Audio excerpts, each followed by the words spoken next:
was the first thing I heard when I stepped inside my parents' house. And then, the sound of laughter. Not mine. Not strangers. My sister's daughters. Lounging on the couch, giggling, watching my 6-year-old daughter scrub plates with trembling hands. A step stool barely tall enough for her to reach the sink. My name is Elena, and from wherever you're watching this, stay with me. Have you ever walked into a room and realized the people who once raised you are now destroying your child's spirit, right in front of your eyes? I had driven 6 hours, straight from the airport. No warning, no call, just a mother's instinct. And what I found was my daughter, tiny, gentle, and terrified, being berated by my mother, while my sister sat sipping juice and scrolling her phone. Can't even rinse properly, my dad muttered from the hallway. She's not like Clara's girls, Mom added. They know how to behave. Clara, my older sister, the successful one, with the pretty twins and the perfectly filtered Instagram life. They always preferred her. But I never thought they'd use my daughter to play out their favoritism. I walked into the kitchen. My daughter didn't see me. She was too focused trying to clean faster, terrified of messing up. I said one word. Enough. Everyone froze. My mom turned. Oh, you're here. We were just teaching her. Teaching? I said. You mean screaming at a child while her cousins laugh? Dad, wave me off. Don't be so emotional. Kids need discipline. I looked at my daughter. She had tears in her eyes, but she didn't cry, because she had already learned that in this house, tears don't earn compassion. So I didn't argue. I didn't shout. I walked outside, got in my car, and made a call. To the bank. To the loan officer I'd worked with for years. Because they'd long forgotten, I had been paying their mortgage quietly since 2019, after Dad's retirement, after Clara couldn't afford it. And within 48 hours, their auto pay stopped. Their grace period expired, and the foreclosure notice went live. The house they used to humiliate my daughter was officially scheduled for auction. And me, I never looked back. They didn't notice right away. Not at first. They still walked around like royalty in that house. Still barked orders at my daughter. Still served Clara's girls fresh juice, while mine got a cracked cup with tap water. Because to them, that house wasn't just shelter. It was a throne. And my child, a servant. But what they didn't know was that the throne had termites. And I was done pretending it was gold. 3 days after I canceled the payments, they called me. Mom first. Lena, did the bank call you too? There must be a mistake. We got some notice about a missed payment. I smiled. No mistake, Mom. I stopped paying it. She went silent. I could feel the panic start to seep in. Then came the fake softness. But honey, we thought you were helping us out of love. Family supports each other.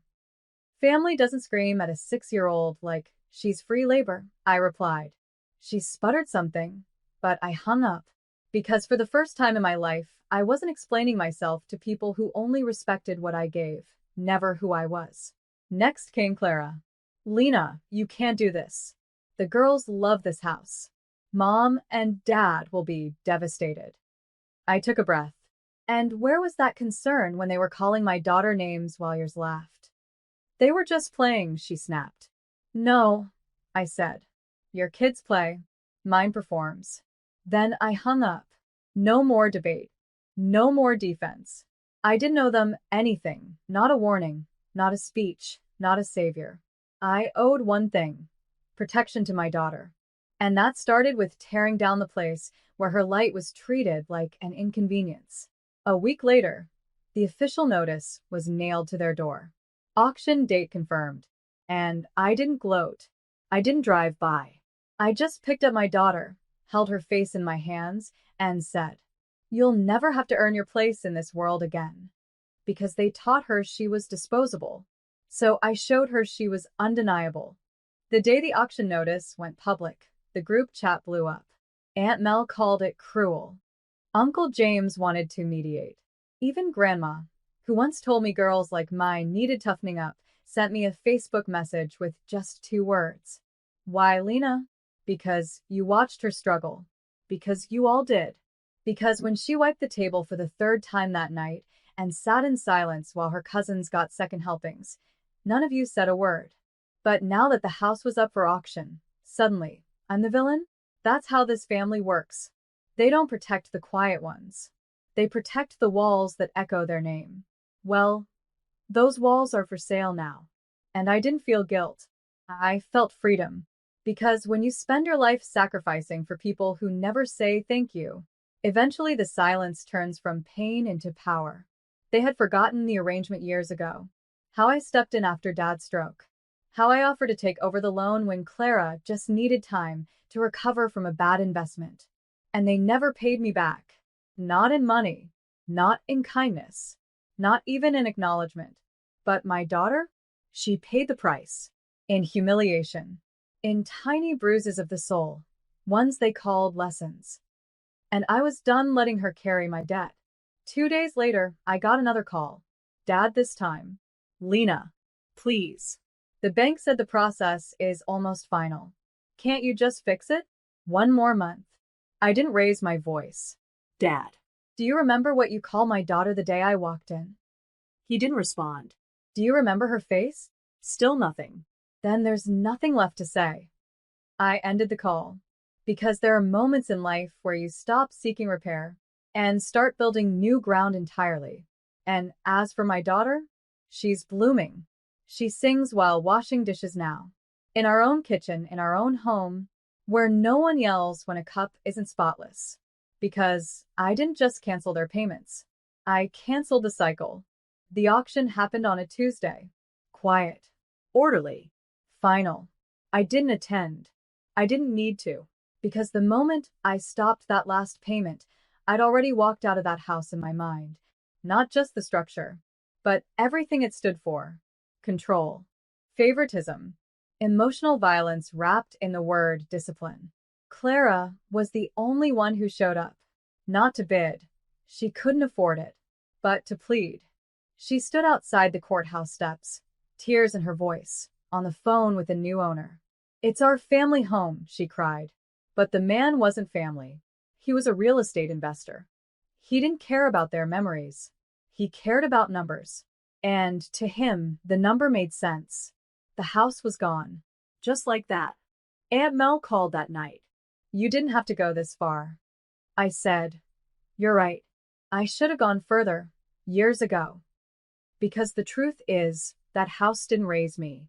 I raised myself in its shadows. I raised a daughter in its cracks. And now I was raising hell by refusing to stay silent 1 minute longer. Meanwhile, back at our place, Peace had a sound. it was my daughter humming while drawing at the table. It was laughter between us, not at her. It was bedtime without anxiety. It was freedom. And I started to see it, how she was already healing.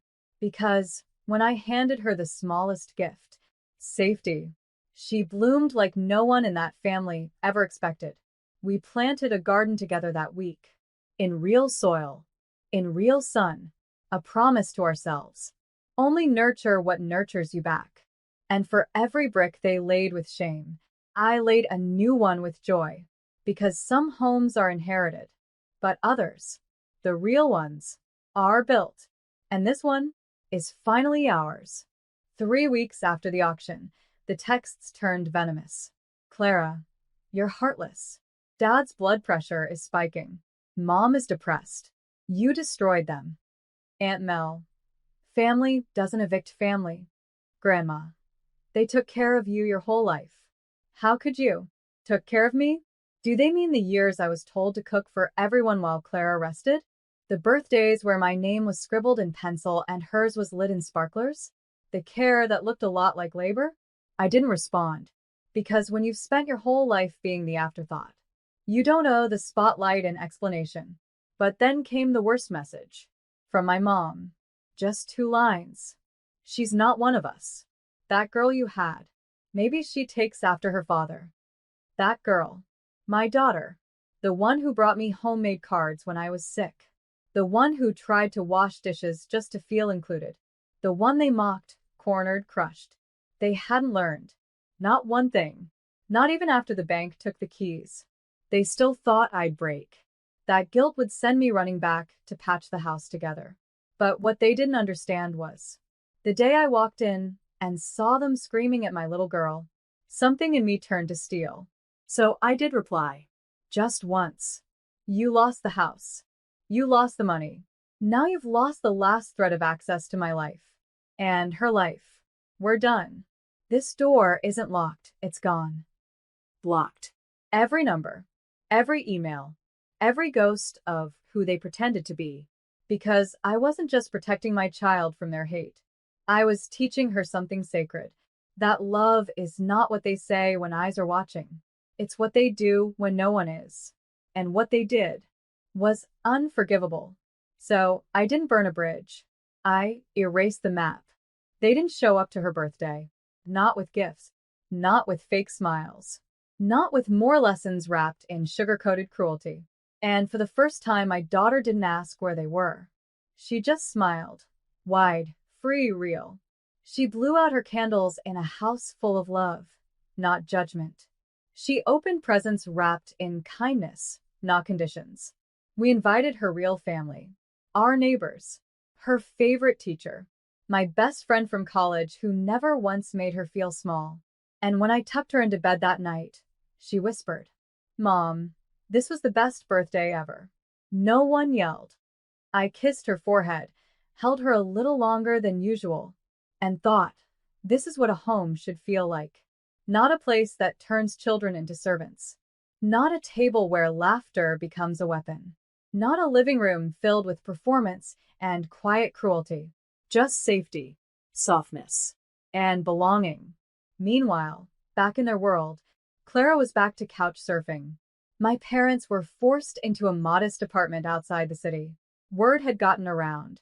The perfect family story didn't hold up under scrutiny. Turns out, when your foundation is built on favoritism and silence, the collapse is public and permanent. One cousin messaged me privately. I saw what happened. I wish I'd spoken up sooner. I saw how they treated her. And you. I thanked her, genuinely, but told her we were done looking backward. Because here's the truth. Some families aren't lost to tragedy. They're peeled away by truth, layer by layer, until you're standing in the light and realize you were never the broken one. You were the witness, the survivor, the seed they tried to bury, Not knowing you were a storm. and now I wasn't just living. I was leading. My daughter slept in peace, and I sat outside, wine in hand, breeze on my skin, finally breathing in a life where I didn't have to apologize for choosing her. Over all of them.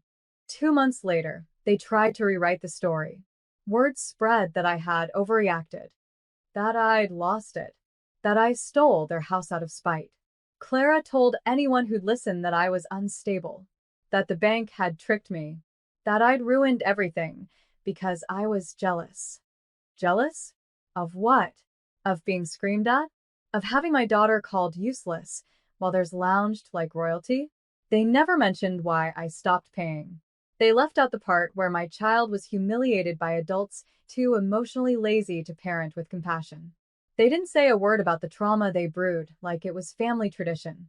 So I said nothing. Because the truth doesn't need defending. It stands on its own when you're finally standing beside it. Instead, I focused forward. I enrolled my daughter in a private school that prioritized emotional intelligence. We traveled, something I had always put off because I was too busy saving everyone else from their consequences. Now we were collecting joy, the way I used to collect reasons to stay silent. I started a side foundation, quietly, called Rise Before Rain, dedicated to kids dismissed and devalued by the people meant to protect them. Every donation went toward therapy grants, mentorship, art supplies, and after-school safe spaces. No press. No spotlight, just action. Because sometimes the best revenge is replacing what broke you with something that heals others. I still get texts from distant family. Come home. They miss you. Let the past go. But here's the thing. When they say home, they mean the house I saved then took away. When they say miss, they mean they miss the version of me who didn't speak up. And when they say let it go, they mean bury it like we always do. But I'm not a shovel. I'm a mirror. And I won't crack just because the reflection makes them uncomfortable. Spring came, and with it, full bloom, outside and within. My daughter's drawings had changed. No more dark corners or stick figures with frowns. Now she painted open skies, houses with her name on the mailbox, and tables where everyone had a seat. One afternoon, while unpacking storage boxes from our old apartment, she held up a framed photo. It was from 3 years ago. Her, standing beside my mother, shoulders stiff, eyes empty. Forced smile. She looked at it, then at me. Can I throw this away now? I nodded. And she did, without flinching. That's when I knew. The cycle didn't just break. It ended, not with an explosion, but with a quiet child reclaiming her power, piece by piece. As for my parents, their apartment lease ended. I heard they had to move in with Clara. Funny how the golden girl suddenly became their only option. But gold flakes fast when you dig too deep. I haven't spoken to them in nearly a year. Not because I hate them, but because I love my daughter more than I'll ever love being understood by people committed to misunderstanding me. The truth? I didn't destroy their life. I just stopped financing the illusion of it. They built a house of hierarchy and called it family. I called it what it was, emotional debt. And I paid it off the day I walked into that kitchen and saw my baby girl being told she wasn't enough. Now she knows better. Now I do too. We still pass by that old neighborhood sometimes. And every time, my daughter reaches for my hand and asks, "Are we ever going back?" And I always smile the same way. Steady, certain, calm. No, sweetheart. We came back to ourselves. That's more than enough. Because the best revenge is a little girl who no longer flinches when someone raises their voice. A home where no one has to earn love. And a mother